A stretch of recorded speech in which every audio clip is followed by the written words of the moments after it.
Bryce Harper, the man, the myth, the legend, the guy that literally carried the Phillies in 2022 in their playoff run, and the guy that is literally Mr. Philly himself. He's really, exposed himself to the brand, has kind of made it his own, and I think Bryce Harper coming back to the Phillies today, May 2nd, is going to change the Phillies for the rest of the season, and hopefully Bryce Harper doesn't really get hurt again this season, because he's just a talent that you want to have on that team. You want him to be a clubhouse guy. You want him to teach all the newer people in that roster. He's just someone that you need. He's pretty much your captain besides some of the veterans on that squad. Bryce Harper is a guy that will actually rejuvenate the Phillies right now since they're playing 500 ball, and I think this is going to be integral for the Phillies for the rest of the season. So with that being said, let's talk about why Bryce Harper rejoining the Phillies is really good, what really happened to Bryce Harper, because a lot of people know he came back from Tommy John, or he is coming back from Tommy John today, and also why is this important, right? Why do the Phillies need this guy? But before we get into the video, please leave a like and subscribe, and with that being said, let's get into it. When he returns to the lineup, he will have accomplished what appears to be the shortest recovery from Tommy John surgery. Shohei Ohtani was previously one of the quickest to return from that surgery in 2018 in October, and eventually returned the following year in May. Harper, who has been one of the league's finest hitters for almost a decade, will clearly be a major boost to the lineup despite a UCL rupture and losing time due to a broken thumb last year. On top of that, he hit 286, a 364, a 514 for a WRC plus a 138, meaning he was 38% better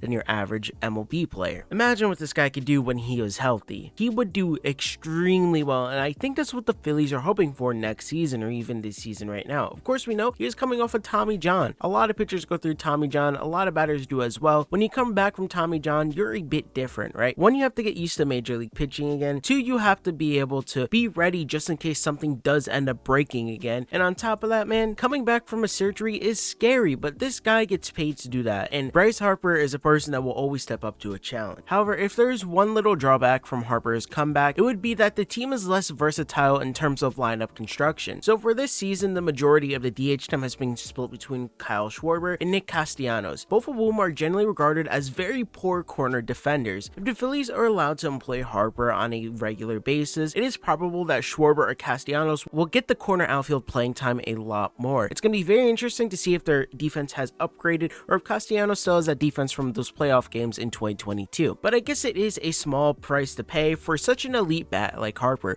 Harper, of course, is someone that looks like to be the future of Philly for the next couple of years, alongside someone like a Trea Turner and someone like Brandon Marsh, which I guess I would not put him in that same category, but Brandon Marsh is doing extremely well this season, so I just wanted to highlight Brandon Marsh. But besides that, Trea Turner and Bryce Harper was the deal. This was the team that people were supposed to look forward to seeing come spring training. Of course, we know that Bryce Harper did eventually get hurt. Trea Turner, Bryce Harper, Nick Castellanos, Kyle Schwarber, these names right here that I'm listing off are people that when they are really good, they are going to do extremely good things for your lineup. I think that goes without saying. I think Bryce Harper being back in this lineup today, May 2nd, is going to do wonders for Philly, and I think that if you're a Phillies fan, you're going to be happy to see this guy play again, because you guys loved him in the playoff run. You guys were excited when you went out and got him in free agency, and he's continuing to prove why he is such an all-star player. Also, if Harper does have issues with the DH position, or they feel like they need a slot Castellanos or even Schwarber back in that DH position, I wouldn't be surprised if Harper ends up playing a little bit of first base